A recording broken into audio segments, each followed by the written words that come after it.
വയനാട്ടിൽ കാട്ടാന ആക്രമണത്തിൽ ഒരാൾ കൊല്ലപ്പെട്ട സാഹചര്യത്തിൽ വലിയ പ്രതിഷേധമാണ് അവിടെ ഉയരുന്നത്. കാട്ടാന ആക്രമണത്തിന് ശാശ്വതമായ പരിഹാരം വേണമെന്ന ആവശ്യമാണ് നാട്ടുകാർ മുന്നോട്ട് വെച്ചത്. അതുകൊണ്ട് തന്നെ മരിച്ചയാളുടെ മൃതദേഹം സ്ഥലത്ത് നിന്ന് മാറ്റാൻ നാട്ടുകാർ അനുവദിച്ചിരുന്നില്ല. എന്നാൽ DFO നേരിട്ട് എത്തി ചർച്ച നടത്തിയ സാഹചര്യത്തിൽ സമവായ ശ്രമത്തിൽ ഇപ്പോൾ നാട്ടുകാർ അയഞ്ഞിട്ടുണ്ട്. അവിടെ നിന്ന് മൃതദേഹം മാറ്റുകയാണ്. മൃതദേഹത്തോട് അനാദരവ് കാണിക്കാൻ പാടില്ല എന്നതിനാലാണ് മൃതദേഹം മാറ്റാൻ അനുവദിക്കുന്നതെന്നാണ് നാട്ടുകാരിൽ ഒരാൾ ഇപ്പോൾ 24-നോട് പ്രതികരിച്ചത്. നാളെ കളക്ടറുടെ നേതൃത്വത്തിൽ ചർച്ച നടത്തുമെന്ന് DFO ഉറപ്പ് നൽകിയിട്ടുണ്ട്. ഇതിനുശേഷമാകും ഈ ആനയെ ഇവിടെ നിന്ന് മാറ്റാനായി വേണ്ട നടപടിക്രമങ്ങൾ പാലിക്കുന്ന കാര്യത്തിലൊക്കെ ഒരു തീരുമാനമുണ്ടാവുക. നാട്ടുകാരുടെ ആവശ്യം ആനയെ മയക്കുവെടി വെച്ച് പിടികൂടണം എന്നതാണ്. നിരന്തരം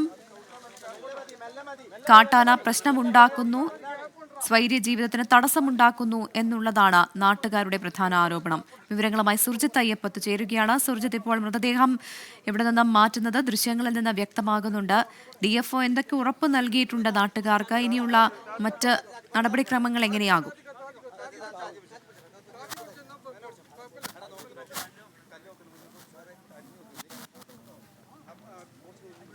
മൃതദേഹം മാറ്റുന്ന ദൃശ്യങ്ങളാണ് ഇപ്പോൾ നമുക്ക് കാണുന്നത്. കാരണം ഇത്ര നേരം കടുത്ത രീതിയിലുള്ള പ്രതിഷേധം രൂപപ്പെട്ടിരുന്നു. ആ പ്രതിഷേധത്തിനായി വന്നത് ഈ വിഷയത്തിലൊരു കൃത്യമായ രീതിയിലൊരു പരിഹാരം ഉണ്ടാകും, പ്രത്യേകിച്ച് മയക്കുവെടി വെച്ച് പിടികൂടണം എന്നുള്ള ആവശ്യമാണ് ഈ നാട്ടുകാരെല്ലാം ഉന്നയിച്ചത്. അതിൽ നാളെ ഒരു നയപരമായ തീരുമാനം ഉണ്ടാകും. കളക്ടറുമായി ബന്ധപ്പെട്ട് യോഗം ചേർന്ന ശേഷം ഇതിൽ തീരുമാനം ഉണ്ടാകുമെന്നുള്ള ഉറപ്പ് നൽകി.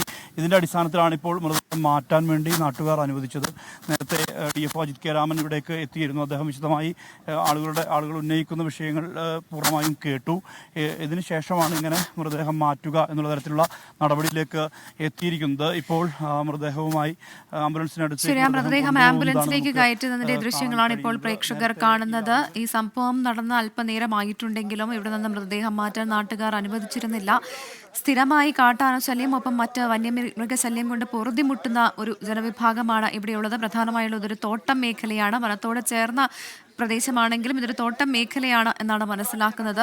അവിടേക്ക് ഈ വന്യമൃഗങ്ങൾ ഇറങ്ങി വരുന്നത് കൊണ്ട് ജീവിതം ദുസ്സഹമാകുന്നു എന്നാണ് നാട്ടുകാർ പറയുന്നത്. ശാശ്വത പരിഹാരം വേണമെന്നുള്ള ആവശ്യമാണ് അവർ മുന്നോട്ട് വയ്ക്കുന്നത്. സുർജിത്ത് അയ്യപ്പത്ത് ചേരുന്നുണ്ട്. സുർജിത്ത്, തുടരാം.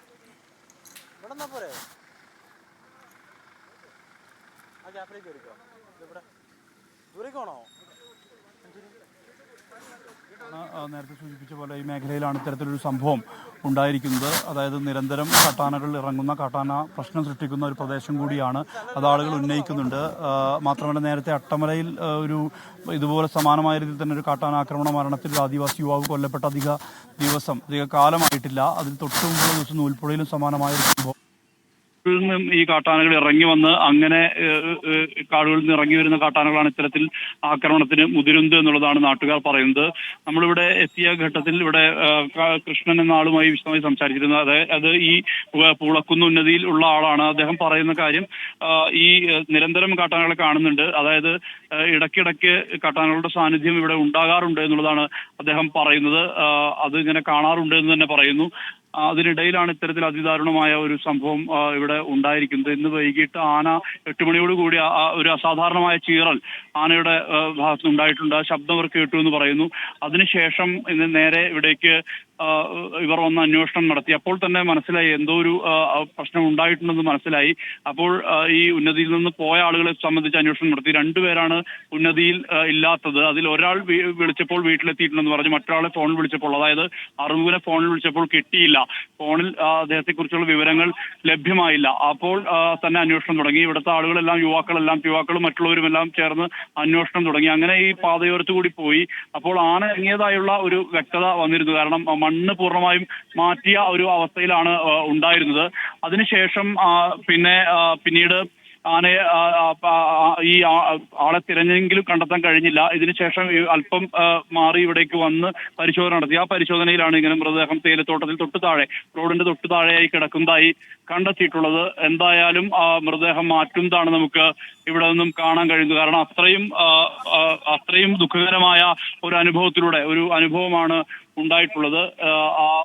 വീണ്ടും ഒരു കാട്ടാന ആക്രമണ മരണം ഈ നാട്ടിൽ സംഭവിച്ചു എന്നുള്ളതാണ് ഏറ്റവും ദുഃഖകരമായ വസ്തുത. ഇവിടുത്തെ ആളുകളെ സംബന്ധിച്ചിടത്തോളം വലിയ രീതിയിൽ ആശങ്കയുണ്ട്. സ്വാഭാവികമാണ് ആശങ്ക. പക്ഷേ ഈ ആളുകൾ ഉന്നയിക്കുന്ന വാദഗതികളെല്ലാം തന്നെ ഡിഫോ കെ രാമൻ കൃത്യമായ രീതിയിൽ തന്നെ അദ്ദേഹം കേട്ടു. അദ്ദേഹം ആ കേട്ട ശേഷമാണ് ഇതിനുശേഷം ഒരു നയപരമായ നടപടി ഉണ്ടാകുമെന്നുള്ള തരത്തിൽ ഒരു വ്യക്തത വന്നത്. ഇപ്പോൾ മൃതദേഹം ആംബുലൻസിൽ കയറ്റി അത് നേരെ ആശുപത്രിയിലേക്ക് കൊണ്ടുപോകുന്നതാണ് നമുക്ക് കാണാൻ കഴിയുന്നത്. അതായത് ഇവിടെ നിന്നും നേരെ ആശുപത്രി മോർച്ചറിയിലേക്ക് മൃതദേഹം മാറ്റും.